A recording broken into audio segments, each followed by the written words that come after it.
Good afternoon, students. I am Joydeep Dotto, once again back, the teacher of English of Jhajia Gopal Chandra High School and formerly attached with Devra Horimoti Saraswati Vidya Mandir.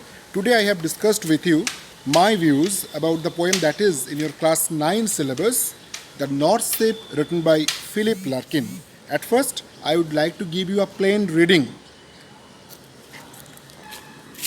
I saw three ships go sailing by, over the sea, the lifting sea, and the wind rose in the morning sky, and one was rigged for a long journey. The first ship turned towards the west, over the sea, the running sea, and by the wind was all possessed and carried to a rich country. The second turned towards the east, over the sea, the quaking sea, and the wind hunted it like a beast to anchor in captivity. The third ship drove towards the north, over the sea, the darkening sea, but no breath of wind came forth, and the decks shone frostily. The northern sky rose high and black over the proud, unfruitful sea. East and west, the ships came back, happily or unhappily. But the third went wide and far, into an unforgiving sea, under a fire spilling stir, and it was rigged for a long journey. So let's explain the matter.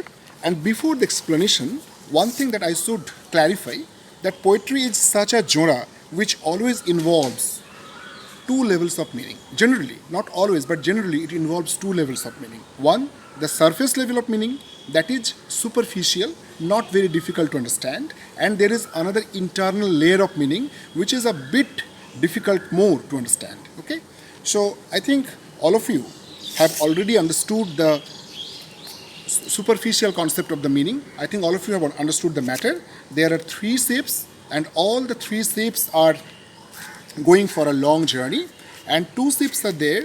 The two ships will come back either happily or unhappily. Eventually they will come back, but there is another sea which does not come back. This is the plain and superficial layer of meaning. But if we go deeper into the concept of the poem, if we have a bit insight into the matter, then we can discover a truer, a deeper interpretation. And that's very important. Let's explain in that light. I saw three ships go sailing by. I refers to the narrator of the poem. I saw three ships go sailing by. Over the sea, the lifting sea. So, there is a sea, and the sea is a lifting one, and it's a huge, vast sea. Three ships are equipped, three ships are ready for making a long sea voyage, and the wind rose in the morning sky, and one was rigged for a long journey. There is already wind, and wind is very important for the sea voyage, because at that time, the time which has been recorded in this poem, at that time there was no diesel run engine. So at that time it was very important, the wind was very important. Without the wind, with the help of the wind, it was not possible for the ships to go ahead. It's not possible for them. So for the plain sailing, the rising of the wind is very important. So wind rose in the morning sky, and one was rigged for a long journey. Rigged means equipped, fit. The one ship was there which was rigged for the long journey. The first ship turned towards the west. There are three ships. I have already asked you, there are three ships. The first one has turned towards the west, over the sea, the running sea, and by the wind was all possessed and carried to a rich country. Actually, in the traditional sense, this ship is lucky enough because this ship has been under the influence of a very propelling wind. So as a result of that wind, what happens? This ship sails ahead, and it reaches a very rich country. It arrives a very rich country. And naturally, the ship is lucky in the traditional point of view. In the world-wise point of view, that's very important. And from that point of view, it has already reached a very rich country. The cherished destination for that ship is reached. The second turned towards the east, over the sea, the quaking sea, and the wind hunted it like a beast to anchor in captivity. The second ship turns towards east. The first one went towards north, and the second, west, and the second towards the east. Over the sea, the quaking sea, and the wind hunted it like a beast to anchor in captivity. The fate of the second ship is not similar to the fate of the first one. The fate of the first one was a bit conducive to the sailing, but for the second one, the second ship had some sort of suffering in the hand of the wind, because the wind hunted it like a beast. It was a very much violent wind, it was a stormy wind.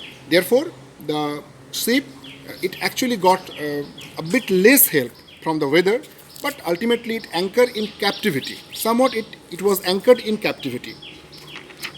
The third ship drove towards the north, over the sea, the darkening sea. But no breath of wind came forth, and the decks shone frostily. The northern sky rose high and black over the proud, unfruitful sea. The third ship drove towards the north. The third ship drove towards the north. So three ships went to three different directions. Over the sea, the darkening sea. So I think you have noticed the adjective darkening. For the first time, Larkin has used, in that sense, a bit negative adjective. Over the sea, the darkening sea. The sea is not much enlightened right now. The sea has been turned a bit darker. But no breath of wind came forth. And here, there is no breath of wind. The question of storm does not arise. The question of wind does not arise. It was somewhat like a pause, and the wind, there is no breath of wind. So naturally, it's quite difficult for the ship to go ahead. And the decks shone frostily. Decks, the deck of the ship. Deck, the open platform. It shone frostily. Frost was accumulated on the decks. So the weather was a bit rough. The weather was a bit raw, and it was, in that sense, it was not a very pleasant weather. The northern sky rose high and black. The sky rose high and black. The sky became black. So naturally, it gave a premonition of calamity.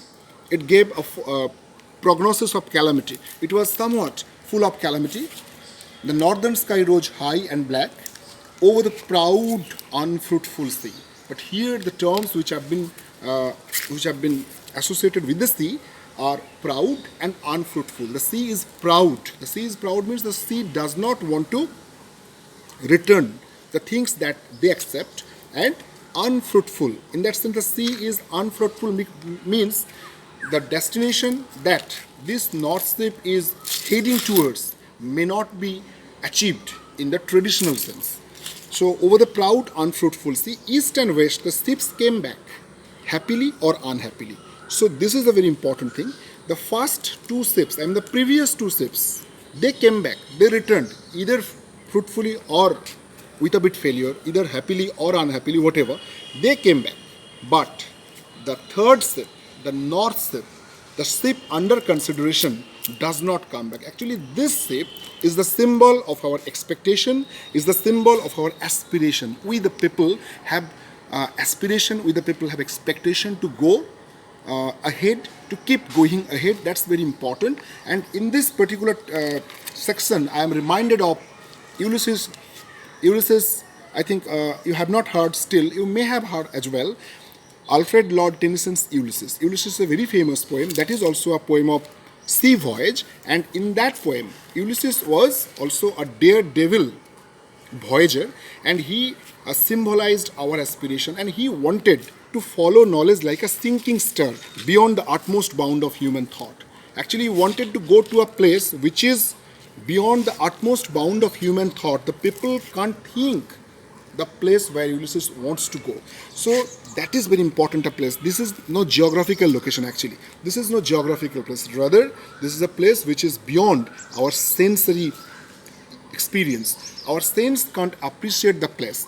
To that place, Ulysses wants to go. So this third ship is somewhat like the ship of Ulysses, because this ship does not come back. This ship will not come back, and this ship is ready to face, to envisage, to accept whatever calamity, whatever peril comes its way. This ship is totally confident about its capability, and the ship knows what his destination is. The ship knows where it will go, and that is nowhere in that sense, in our traditional sense, because we the people who are worldly wise, we always calculate our